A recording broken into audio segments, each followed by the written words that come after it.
Class 11 physics chapter 5 circular motion. Next जो topic हमारा आ रहा है वो ऑर्बिटल वेलोसिटी ऑफ सैटेलाइट। पिछले 2-3 लेक्चर्स में सैटेलाइट से रिलेटेड बातें हमारी होती रही है। तो आज हम ये डिस्कस करेंगे कि जब एक सैटेलाइट को उसके ऑर्बिट में पुट कर दिया जाता है तो जिस वेलोसिटी से वो अपने ऑर्बिट में, जैसे ये अर्थ कहला रही है, ये दैट इज अर्थ, और एस जो है सैटेलाइट को रिप्रेजेंट कर रहा है। ये इस ऑर्बिट में अराउंड अर्थ ये रिवॉल्व कर रही है। अब ये H is the height of satellite from the surface of अर्थ। कि अर्थ से कितनी हाइट पे सैटेलाइट मौजूद है वो एच से रिप्रेजेंट कर रहे हैं। R E distance from surface of earth, from the centre of earth to the surface of earth, ये टोटल डिस्टेंस हो जाता है from centre of earth to the satellite. Total centre of earth से satellite तक वो H plus R ई हो गया।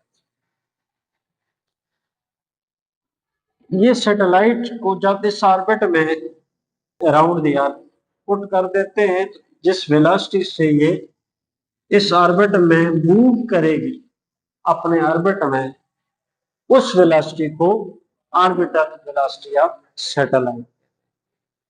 समझ आ रहा है ना कि जिस वेलोसिटी से ये अपने ऑर्बिट में रिवॉल्व। तो हम इस आज के लेक्चर में ये देखेंगे कि इसकी वेलोसिटी का मैथमेटिकल एक्सप्रेशन क्या है। जब कभी हम कैलकुलेट करना चाहें वेलोसिटी, ऑर्बिटल वेलोसिटी, तो उसके लिए हमारे जो फार्मूला रिक्वायर्ड है वो फार्मूला डिराइव। अब आप ये भी समझते हैं कि ये सर्कुलर मोशन है। कौन सी मोशन है? सर्कुलर मोशन है, रिवोल्यूशन हो रहा है। तो सर्कुलर मोशन परफॉर्म की जाता है under the action of centripetal force. That is the circular motion, and this circular motion need a centripetal force. अब वो जो सेंट्रीपिटल फोर्स है जो सैटेलाइट को अर्थ के अराउंड रिवॉल्व करने के लिए रिक्वायर है, वो कहां से आ रही है? हाँ, जो अर्थ ग्रेविटी है वो सैटेलाइट को required amount of centripetal force provide कर रही है। ठीक है, जैसे हमने डिस्कस किया कि जिस वेलोसिटी से रिवॉल्व करता है उसको ऑर्बिटल वेलोसिटी कहते हैं। The velocity with which a satellite moves in its orbit around Earth is called orbital velocity of satellite. So a satellite moves around Earth under the action of centripetal force. क्योंकि satellite का motion कौन सा है? Circular motion है, तो circular motion centripetal force के जेर असर होता है। तो सेंट्रीपिटल फोर्स चाहिए ना, जो सेंट्रीपिटल फोर्स हमें चाहिए वो ये रही, F C is equal to M S. M के साथ एक छोटा सा एस डाला हुआ है, एम मास और एस रिप्रेजेंट कर रहा है कि मास ऑफ सैटेलाइट है। वी वेलोसिटी जिस वेलोसिटी से रिवॉल्व कर रही है, आर आर ये जो है आर आखिर में जाके फिर हम इसको क्लियर करेंगे, टोटल डिस्टेंस आ रहा है। अभी ये रिक्वायर्ड जो सेंट्रीपिटल फोर्स है कौन दे रहा है? This centripetal force is provided by gravitational force. Earth की ग्रेविटी जो है, अर्थ पुल जो है, वो उसको सेंट्रीपिटल फोर्स दे रहा है। तो ग्रेविटेशनल फोर्स ये रही, F G capital G gravitational constant, M S mass of satellite, M E mass of earth divided by square of the distance between these two. What are these two? दो object हैं, एक satellite हो गया और दूसरा अर्थ हो गया। इनके दरमियान जो एवरेज डिस्टेंस होता है वो आर स्क्वायर। अब एक क्वेश्चन ये आता है कि सैटेलाइट को अर्थ कितनी ग्रेविटेशनल फोर्स, कितनी सेंट्रीपिटल फोर्स दे रही है? हाँ, एक ग्रेविटेशनल फोर्स है और एक सेंट्रीपिटल फोर्स है। इनमें से कौन सी ज्यादा हो सकती है, कौन सी कम हो सकती है? दोनों बराबर होंगे भाई। अर्थ जितनी ग्रेविटेशनल फोर्स, जितनी अर्थ ग्रेविटेशनल फोर्स सैटेलाइट पे अमल कर रही है, उतनी ही तो उसको सेंट्रीपिटल फोर्स मिल रही है। तो क्या मतलब हुआ? दोनों इक्वल होंगे। हाँ, सेंट्रीपिटल फोर्स कितनी होगी? आप कहेंगे कि जितनी ग्रेविटेशनल फोर्स अमल कर रही है ऑन सैटेलाइट। तो इस वजह से as F C is equal to F G. F C ये रहा, एफ सी की ये फॉर्मूला, एफ जी की वैल्यू ये डाल दें। एम एस और एम एस कैंसिल हो जाएंगे, दोनों फैक्टर मल्टीप्लाई हो रहे हैं। यहाँ पर एक आर है, यहाँ पर आर स्क्वायर है, यानी दो आर है, एक आर से कैंसिल हो जाएगा, वी स्क्वायर। तो V square is equal to G M E. G gravitational constant, M E mass of earth रह जाता है। और ये आर जो है टोटल डिस्टेंस है, ये आर, ये टोटल डिस्टेंस है from the centre of earth to the satellite. और ये दो डिस्टेंसेस के बराबर है, एक रेडियस ऑफ अर्थ है और दूसरा height of satellite from the surface of अर्थ। सतह जमीन से सैटेलाइट तक जो हाइट है उस पे। यहां पर ये क्लियर भी किया है कि R is equal to H plus R E, ये बना। तो स्क्वायर को रिमूव करने के लिए स्क्वायर रूट ले लें दोनों तरफ, इधर स्क्वायर और स्क्वायर रूट कैंसिल हो जाते हैं, भी रह गया ये आपके पास नेक्स्ट इक्वेशन। ये जी ग्रेविटेशनल कांस्टेंट है, यूनिवर्सल कांस्टेंट है, universal, not only for our earth, हाँ एवरीवेयर। इसकी वैल्यू क्या रहती है? सेम रहती है। ये तो कांस्टेंट वैल्यू है। मास ऑफ अर्थ, जब तक आप अर्थ को, प्लेनेट अर्थ को लेंगे, तब तक इसकी वैल्यू क्या रहेगी? कांस्टेंट है। यहाँ अलग बात है कि आप अर्थ को रिप्लेस कर लेते हो किसी और प्लेनेट से, तो जाहिर है तमाम प्लेनेट मास वाइज एक जैसे नहीं। जब आप मास को, अर्थ को किसी और प्लेनेट से रिप्लेस करते हो तो ये वैल्यू चेंज हो सकती है। लेकिन चूंकि हम तो सैटेलाइट को रिवॉल्व करेंगे अराउंड अर्थ, अर्थ ही रहेगा, तो अर्थ का मास को सैटेलाइट के मूव करने से मास तो चेंज नहीं होता। लिहाजा एम ई भी क्या है? कांस्टेंट है। ये दोनों वैल्यूज कांस्टेंट है। कांस्टेंट आ जाएगा, इक्वल टू चला जाएगा तो साइन ऑफ प्रोपोर्शनलिटी आ जाता है। तो 1/√r आर। इससे क्या पता चलता है? इस इक्वेशन से ये पता चलता है कि speed of satellite, velocity of satellite जो है वो डिस्टेंस के इनवर्सली प्रोपोर्शनल, डिस्टेंस के इनवर्सली प्रोपोर्शनल है। क्या मतलब हुआ कि डिस्टेंस अगर ज्यादा है तो स्पीड क्या होगी? कम होगी। यानी सेंटर ऑफ अर्थ से अगर सैटेलाइट का फासला ज्यादा है तो सैटेलाइट की स्पीड कम होगी।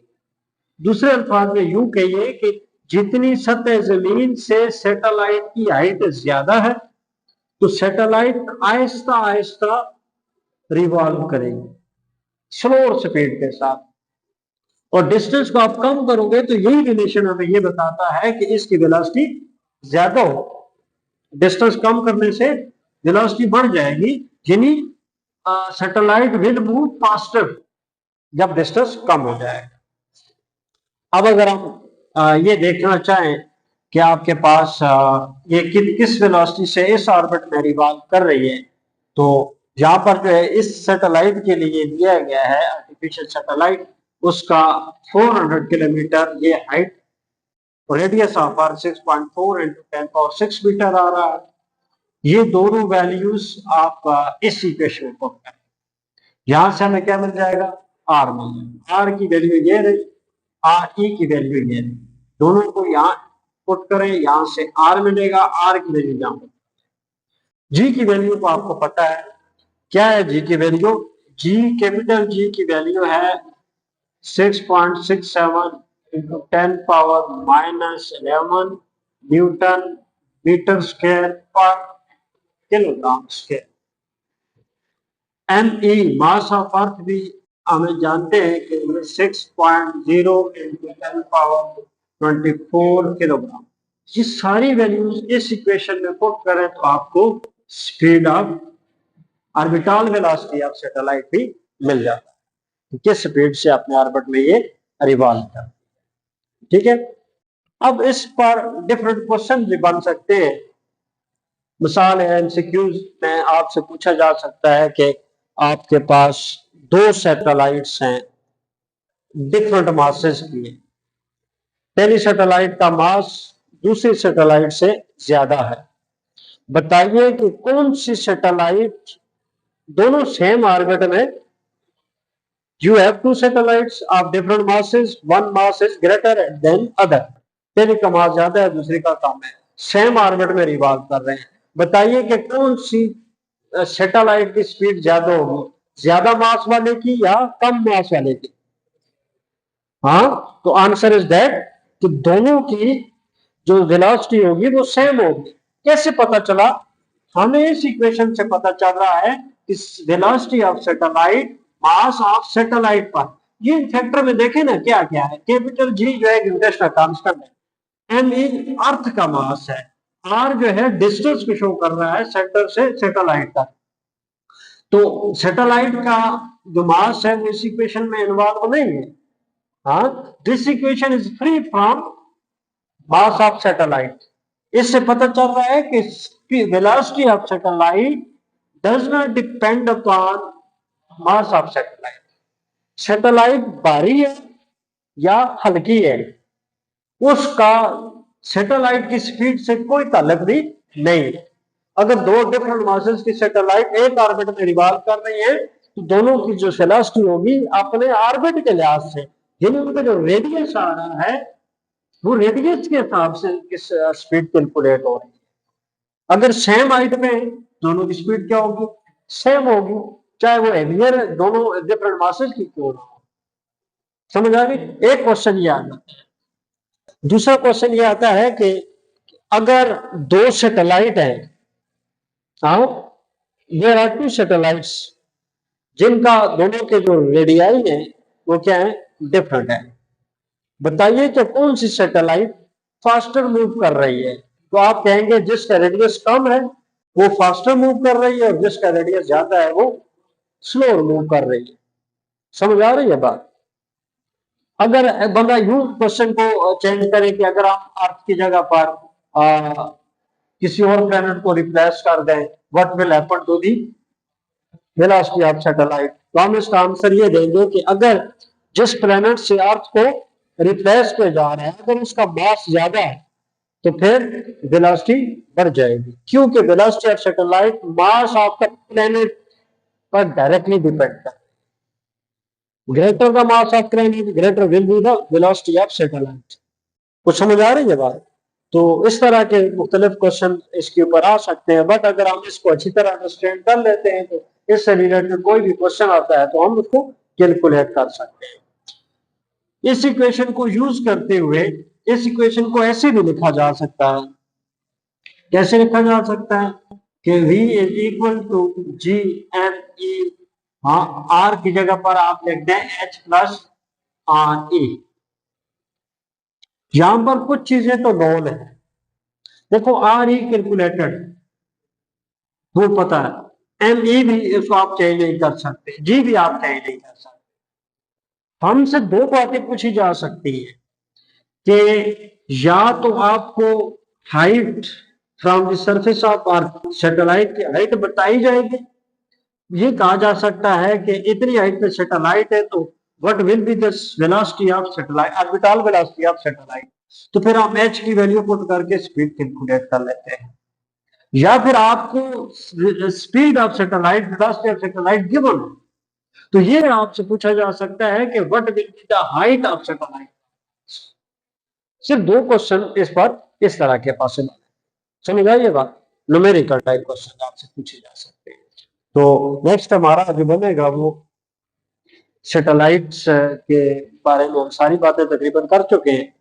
दो ये मेन टॉपिक अबाउट सैटेलाइट्स रहते हैं। एक तो ये कि जियो स्टेशनरी सैटेलाइट्स को डिस्कस करेंगे कि why it is called stationary satellites, और एक चूंकि सैटेलाइट फ्री फॉल ऑब्जेक्ट है उसके अंदर तमाम चीजें वेटलेसनेस सिचुएशन में आ जाती है, तो वहां पर जो एक्सपेरिमेंटर होते हैं वो अपनी ड्यूटी परफॉर्म नहीं कर सकते, तो किस तरीके से आप उनको इस काबिल बनाएं कि they can perform some activities.